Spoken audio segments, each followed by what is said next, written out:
Bien le bonjour à tous. Pour cette quatrième vidéo sur la morale, nous allons étudier une doctrine voulant faire un compromis entre le déontologisme et le conséquentialisme, dans l'objectif d'en faire ressortir les points positifs des deux courants et d'en faire perdre les points négatifs. C'est le conséquentialisme de la règle.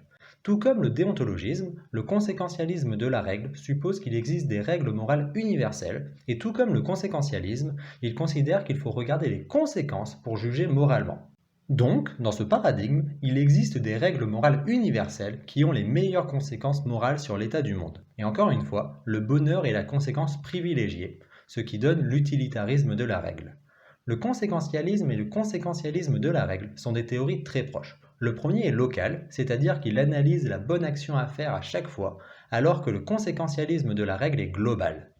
Pour comparer les deux théories d'un point de vue pratique, prenons l'image de l'intelligence artificielle.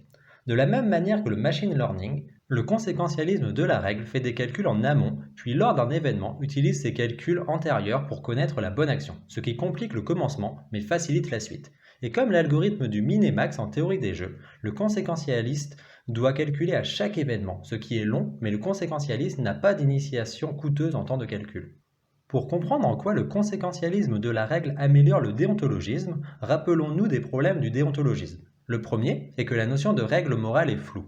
En faisant des partitions, on peut changer la théorie morale. Ce problème persiste dans le conséquentialisme de la règle. À mon sens, c'est la plus grosse lacune du conséquentialisme de la règle. Par exemple, si nous choisissons la règle peut-on tuer? Le conséquentialisme de la règle dira non, car sinon nous tuerons chaque vie en l'universalisant, ce qui est un mauvais état du monde. Mais si nous choisissons une règle plus précise comme peut-on tuer en cas de légitime défense, alors la réponse sera oui.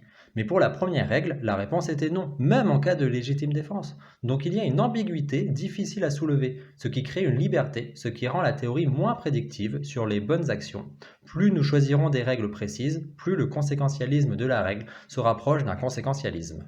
Le deuxième problème du déontologisme est qu'il y a l'existence de crimes sans victime, comme par exemple pour la masturbation. Cela disparaît dans l'utilitarisme de la règle, car s'il n'y a pas de personne lésée dans une règle, alors l'utilitarisme de la règle ne va pas l'interdire.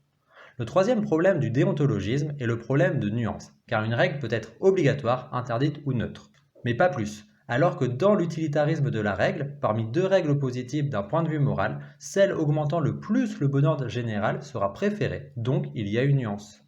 Le dernier problème que nous avions listé dans le déontologisme tournait autour du mensonge.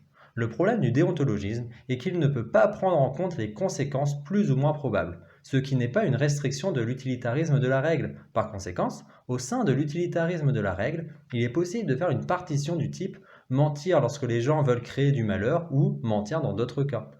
De cette manière, un utilitariste de la règle peut mentir dans cette classe de situation. Cette partition est impossible dans le déontologisme, car il faut utiliser ce que pense autrui, ce qui ne peut pas être connu avec certitude, donc inutilisable au sein du déontologisme. Mais pour le conséquentialiste de la règle, nous pouvons estimer les idées plus ou moins crédibles et adopter un langage probabilistique. Ce sera moins fin que l'utilitarisme classique, qui pourra par exemple mentir dès qu'il pense que cela rendra la personne heureuse, alors que l'utilitariste de la règle ne pourra mentir que dans des cas plus rares. Pour comprendre en quoi le conséquentialisme de la règle peut améliorer le conséquentialisme, regardons les exemples problématiques dans le conséquentialisme. Le premier problème de l'utilitarisme est que la fonction d'utilité est difficilement définissable, donc la théorie est peu prédictible. Ce problème persiste dans le conséquentialisme de la règle.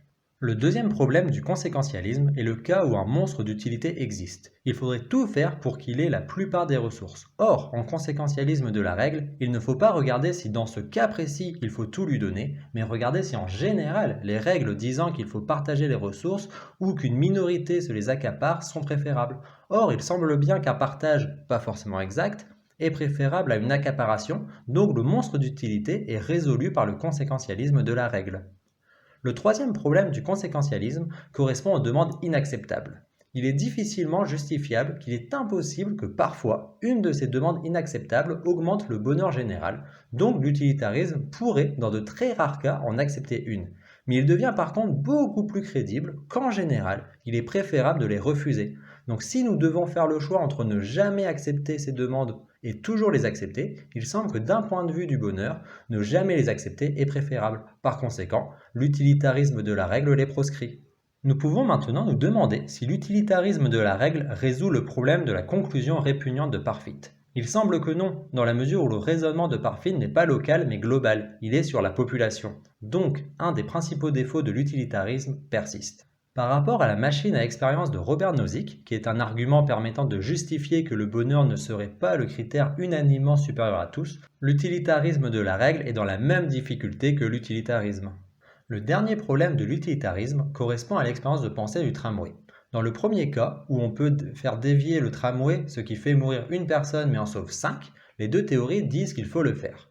Mais dans le cas où il faut tuer la personne grosse en la poussant sur les rails pour arrêter le tramway et en sauver 5, l'utilitarisme imposerait de le faire, alors que l'utilitarisme de la règle l'interdirait, car en faisant courir des risques à des personnes qui n'avaient rien fait pour, en général, les conséquences seront mauvaises, même si dans ce cas précis, les conséquences pourraient être bonnes d'un point de vue comptable.